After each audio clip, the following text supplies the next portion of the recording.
Do you know how to make sandwiches, boys and girls?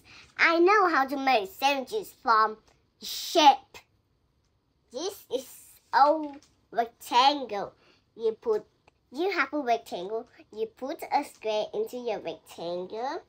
Then you put a circle into your rectangle. You put a triangle into your circle. You put a circle into the triangle. You put A bow. A triangle into your circle, and you put a square in the triangle, and you put a rectangle into a triangle. That's how we make a sandwiches. Can we eat? Yes, but this is some shit we can't eat. We just eat like it.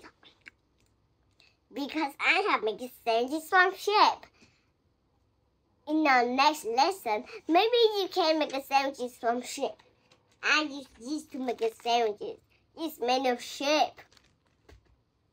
So, and bye. See you next time.